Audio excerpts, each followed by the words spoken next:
Hello बच्चों, मैं हूं ईशान अग्रवाल। आपका स्वागत है हमारे चैनल पे। आज मैं आपको एक्सरसाइज 2.1 की जो वीडियो मैंने पिछली कराई थी उसमें जो क्वेश्चन बच गए थे, मतलब कोई फोर्थ क्वेश्चन से लेके बाकी के जितने भी क्वेश्चन है वो इस वीडियो में आपको कराने वाला हूँ। पिछली वीडियो में मैंने आपको इंट्रोडक्शन और 2.1 के कुछ क्वेश्चन मैंने आपको कराए थे। अभी तक अगर आपने वीडियो को नहीं देखा है तो उसको जाकर देख लीजिएगा, या फिर डिस्क्रिप्शन में जो मैं लिंक दूंगा उससे भी आप देख सकते हैं। ठीक है, तो क्वेश्चन पढ़ते हैं हम कि क्वेश्चन नंबर 4 क्या कह रहा है कि a rectangular sheet of paper is 12 1/2 centimetre long and इतने सेंटीमीटर वाइड। पेरीमीटर निकालना है। देखो रेक्टेंगल का मतलब क्या हो जाएगा, जैसे मान लो मैंने कुछ इस तरीके का रेक्टेंगल बना दिया। ठीक है, लेंथ क्या होती है, ये लेंथ होती है, तो ये दे रखी है आपको 12 1/2 सेंटीमीटर। ब्रेथ दे रखी है आपको 10 2/3 सेंटीमीटर। ठीक है, तो ये लेंथ हो गई, ये ब्रेथ हो गई। पेरीमीटर का फॉर्मूला आपको पता होगा, उम्मीद कर रहा हूं बस। तो देखो length of sheet equals to कितना हो जाएगा, 12 1/2 सेंटीमीटर। ऐसे हो जाएगा आपका ब्रेथ ऑफ शीट 10 2/3 सेंटीमीटर। ठीक है, पेरीमीटर आपको फाइंड करना है। पेरीमीटर का फॉर्मूला क्या होता है आपका, 2l+b। वैल्यू पुट कर दो, 2l की जगह पे आएगा ये 12 1/2, ब्रेथ की जगह आएगा 10 2/3। तो हो जाएगा आपका, देखो 12 2 या 24, 24 और 1 हो जाएगा 25/2, 30 और 2 32/3। ठीक है, सॉल्व कर लो। तो देखो एलसीएम इसका कितना आएगा, 6 आएगा। 2 से जाएगा 3 टाइम, 25 3 है 75। 3 से जाएगा 2 टाइम, इसका करेंगे तो हो जाएगा 64। 2 1 या 2 2 3 या 6। ठीक है, अब देखो इसको ऐड करोगे तो देखो 5 और 4 हो जाएगा आपका 9, 7 और 6 हो गया आपका 13 अपॉन बचा 3। ठीक, अब इसको मिक्स फ्रैक्शन में कन्वर्ट कर दो। क्यों? क्योंकि देखो हमको दे रखा है, ऊपर से अगर इन कन्वर्ट हो रहा होता है तो हमें करनी मजबूरी होती है। तो देखो 3 का आपने डिवाइड दे दिया 139 में, तो देखो 3 4 जा हो गया 12, 1 बचेगा और 3 6 जा हो गया आपका 18। ठीक है, 4 था ये। तो देखो 46 तो आगे आएगा, ये बचेगा 1/3। तो 46 होल 1/3 सेंटीमीटर आपका हो गया पेरीमीटर। आ गया समझ में? बहुत ईजी था। लेंथ दे रखी थी, ब्रेथ दे रखी थी, फॉर्मूले में बस वैल्यू पुट करके सॉल्व किया है। ठीक है, नोट कर लो, मैं अगला कराता हूँ। तो देखिए क्वेश्चन नंबर 5 को हम पढ़ते हैं कि find the perimeter of triangle A B and the rectangle B C D in this figure. ये जो फिगर आपको दे रखी है, देखो इसमें बी सी डी ई ये नीचे वाला रेक्टेंगल है और ए बी ई ये ऊपर ट्राइंगल है। ठीक है, और दोनों के पेरीमीटर निकाल ले। फिर हमको ये भी बताना है कि पेरीमीटर दोनों में से कौन सा बड़ा है। ठीक है, तो देखो सबसे पहले क्या करेंगे हम, सबसे पहले निकालेंगे हम perimeter of triangle A B E. Formula क्या होता है, सम ऑफ ऑल साइड। ठीक है, सम ऑफ ऑल साइड में क्या आएगा, इसकी साइड हो जाएगी ये A B plus B E plus A E. ठीक है, ए बी कितना है आपका 5/2 प्लस इसका कितना है 2 3/4 और इसका कितना है 3 3/5। तो देखो ये तो हो गया 5/2, इसको हम चेंज करेंगे तो देखो 4 2 जा 8, 8 और 3 होता है 11/4, 3 5 जा 15, 15 और 3 18/5। ठीक है, एलसीएम देखो इसका एलसीएम कितना आएगा आपका 20, तो 2 से जाएगा 10 टाइम, 10 5 जा 50, 4 से 5 टाइम जो हो गया 55, 5 से 4 टाइम 4 का इंटू करेंगे तो तुम्हारा हो जाएगा 72। ठीक है, ऐड कर दो तो देखो 5 और 2 7 हो जाएगा, 5 और 5 10 और 7 17 हो जाएगा अपॉन 20 सेंटीमीटर।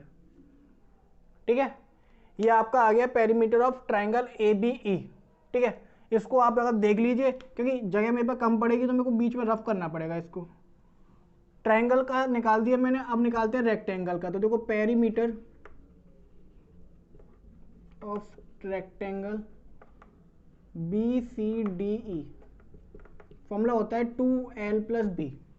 ठीक है, तो देखो दो लेंथ कितनी है, यही तो लेंथ होती है, ये हो गया 2 3/4। ब्रेथ कितनी है, ये 7/6। ठीक है, छोटा छोटा लिखूंगा मैं क्योंकि मेरे पे जगह की थोड़ी सी कमी है। 4 टू जा 8, 8 और 3 हो जाएगा आपका 11/4 प्लस 7/6। ठीक है ना, दिखाई दे रहा होगा आपको। अब देखो एलसीएम लेंगे तो देखो एलसीएम आ गया आपका 12।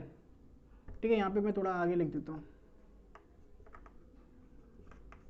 एलसीएम आ गया आपका 12, 4 से जाएगा 3 टाइम, 3 का 11 से 33, 6 से 2 टाइम, 2 7 जा हो गया आपका 14, 2 1 जा 2, 2 6 जा 12।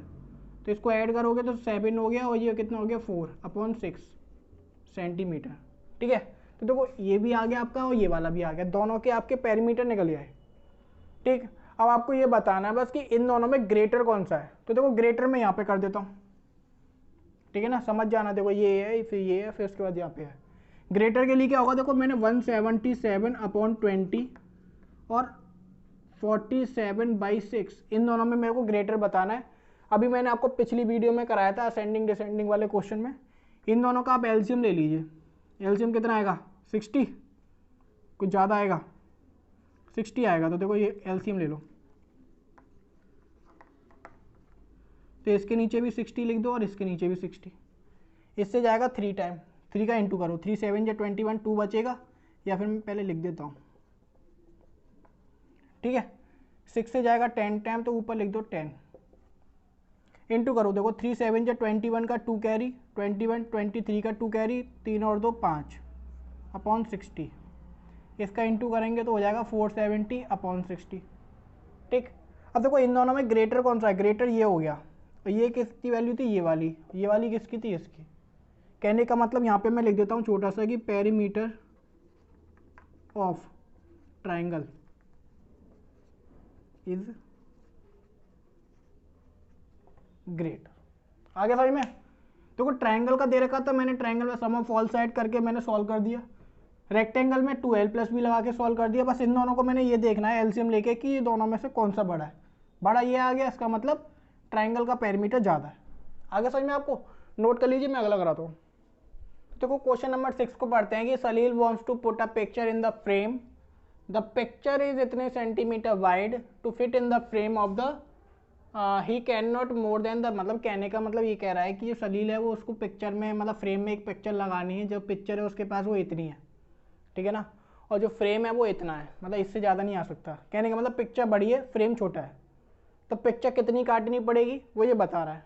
ठीक है, तो काटने के लिए क्या करना पड़ेगा, मतलब सीधा सीधा अगर मैं आपसे कहता हूँ कि 10 सेंटीमीटर का फ्रेम है, मतलब लेंथ की अगर मैं बात करूँ नॉर्मली 10 सेंटीमीटर का है और 8 से ज़्यादा नहीं आ सकता, तो कितना काटना पड़ेगा। मैं 10 में से 8 को माइनस करोगे तभी तो मालूम पड़ेगा। तो कहने का मतलब मैं इसमें से अगर इसको माइनस कर देता हूँ तो मालूम पड़ जाएगा कितना काटना है मेरे को। तो देखो कि वो क्या कह रहा था मैं इसमें, हाँ, विड्थ ऑफ पिक्चर जो दे रखी है वो कितनी है 3/5 सेंटीमीटर। ठीक है ना, तो width of picture to be trimmed, मतलब कितनी काटनी है। तो ये वाले में से 7 3/5 में से मैं 7 3/10 को सब्ट्रैक्ट कर दूंगा। तो सॉल्व कर दीजिए। देखो 3 5 जो 7 5 जो 35, 38/5 70, 73/10, एलसीएम आएगा 10, 5 से जाएगा 2 टाइम, 76 माइनस का 73 माइनस कर दीजिए तो हो गया 3/10 सेंटीमीटर। कहने का मतलब 3/10 सेंटीमीटर अगर हम ट्रिम कर देंगे तो वो जो पिक्चर है वो पूरी की पूरी फिट हो जाएगी। आगे समझ में, बहुत इजी क्वेश्चन था, नोट कर लीजिए। तो देखिए क्वेश्चन नंबर 7 को हम पढ़ते हैं कि Ritu ate 3/5 part of an apple, Ritu ने किसी एक एप्पल का इतना पार्ट खा लिया, बचा हुआ पार्ट अपने भाई को दे दिया। ठीक है ना, शेयरिंग करके खा रहे हैं दोनों। तो उसके भाई सोमू ने कितना खाया, पहली बात तो ये पूछा उसने। फिर दोनों में से किसने ज़्यादा खाया वो पूछा है उसने, और कितना ज़्यादा खाया ये भी पूछा है। एक आध चीज़ और पूछ लेते हैं। तो देखो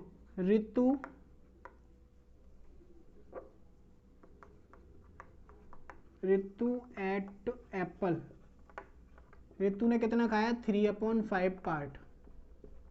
ठीक है, हैंस सोमू कितना खाएगा। देखो पूरा कितना, पूरा एक ही एप्पल है, एक है ना, तो उस एक एप्पल में से इसको अगर मैं सब्ट्रैक्ट कर देता हूँ, इसके नीचे 1 मान लेंगे, तो सोमू का हिस्सा आ जाएगा ना बचा हुआ। तो 5 एलसीएम आएगा तो हो जाएगा 5 माइनस का 3, तो कितना आ गया आपका 2/5 पार्ट। ठीक है, कहने का मतलब सोमू ने 2/5 पार्ट खाया। अब दोनों को देख के आपको क्लियरली पता चला होगा क्या कि बिटवीन 3/5 एंड 2/5 में ये वाला ही बड़ा है, क्योंकि डिनोमिनेटर सेम है तो हमको कुछ करने की जरूरत तो है नहीं। तो लार्जर पार्ट किसने खाया था, लार्जर पार्ट उसकी बहन ने खाया था, मतलब रितु एट लार्जर पार्ट। ठीक है ना, बाय कितना ज़्यादा खाया तो क्या करना पड़ेगा हमको, माइनस करना पड़ेगा। तो देखो 3/5 माइनस का हो जाएगा 2/5, एलसीएम आ गया 5, तो बचेगा यहाँ पे ऊपर 3 माइनस का 2, तो हो गया आपका 1/5 पार्ट। आगे समझ में, बहुत इजी क्वेश्चन था कि ऋतु का हिस्सा आपको दे रखा था, 1 में से मैंने माइनस कर दिया क्योंकि एप्पल एक है, माइनस कर दिया, माइनस करने के बाद सोमू का हिस्सा आ गया। फिर सोमू और इन दोनों में कौन सा बड़ा है, तो साफ साफ मालूम पड़ रहा है 3/5 2/5 में 3/5 बड़ा है, तो इसका मतलब ऋतु ने ज़्यादा खाया है। ठीक है ना, भैया को कम दिया बेचारी ने, कितना ज़्यादा खाया तो माइनस कर दिया। ठीक है ना, आगे समझ में आपको। एक और बचा है वो और कराते हैं, नोट कर लीजिए। देखिए लास्ट क्वेश्चन 8 में देखते हैं हम कि माइकल फिनिश्ड कलरिंग अ पिक्चर इन इतने आवर्स। ये माइकल है, किसी पिक्चर को कलर करने में इतना टाइम लेता है, और एक वैभव है, वैभव उसी पिक्चर को कलर करने में इतना टाइम लेता है। ठीक है ना, तो आपको ये बताना है कि कौन ज़्यादा टाइम लेता है और कितना ज़्यादा टाइम लेता है। ठीक है ना, तो सॉल्यूशन में वही है कि माइकल का कितना हिस्सा है, माइकल का है तुम्हारा, Michael take time to colour करने में 7/12 आर हो गया। सेम ऐसे ही वैभव का, वैभव take time to colour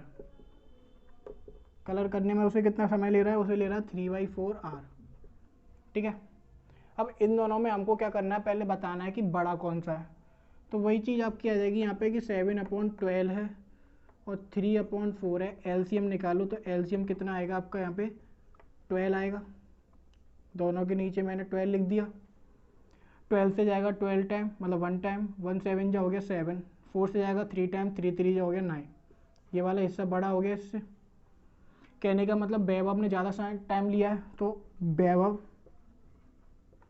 take longer.